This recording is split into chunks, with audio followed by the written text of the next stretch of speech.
আজকে অনেক দিন পরে আমরার এলাকার মানুষে একটা সফলতা পাইছেন। ছাগল চুর ধরছেন, ছাগল চুর। বিগত প্রায় 1 বছর থাকি এদের অঞ্চলের অনেক ছাগল চুরি হয়েছে, কিন্তু চুর খেয়ে ধরা যায় না। সকালে ছাগল ছাড়া হয়, বিকালে ছাগল আয় না, দেখা যায় ছাগল নাই নাই নাই। আজকে এলাকার মানুষে 2টা চুর ধরছেন ছাগল সহ, ধরিয়া অরুণাচল আউটপোস্ট দিয়া দিছেন উত্তম মাধ্যম দিয়া। প্রথমে আপনারা ভিডিওটা দেখুন।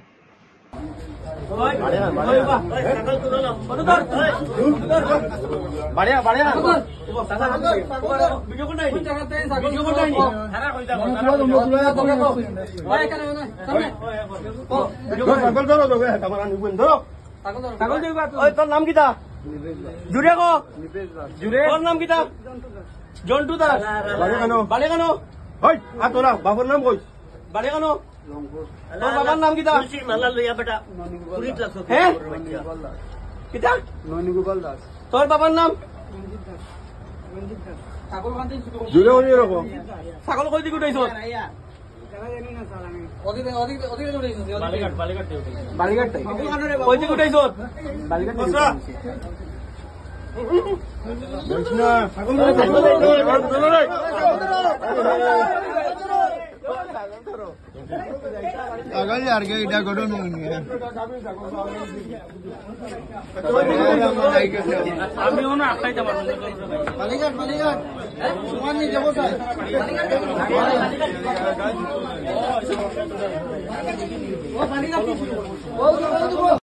এখন আমি আপনারা হইয়ার যারা চুর ডাকাইত, মার্ডারি, দর্শনকারী, এরা হইলা গিয়া আদলেই অপরাধী।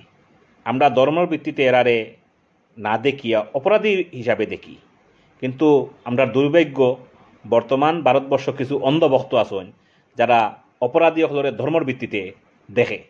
যেমন শম্ভু নাথ হইয়া একজন মানুষ আশরাফুল রে মারছে গুজরাটও, হে যখন জেল থাকেন বার হয়েছে তারে মাল্যদান করা হয়েছে। বিলকিস বানুর কেসও দেখুন, বিলকিস বানুর অপরাধী যারা এরারে যখন বার করা হয়েছে এরারে আবার মাল্যদান করা হয়েছে, কিন্তু এরারে অপরাধী হিসাবে আমরা দেখছি না। কিন্তু দেখুন আমরা সবর গড় মা বোন আছে, সবর গড় বিলকিস বানু আছে। আমরা অপরাধীর চোখে দেখতে লাগবো, ধর্মের ভিত্তিতে যাতে আমরা কোনো অপরাধীরে দেখি না। আমার এই বার্তা আপনার কাছে। ধন্যবাদ।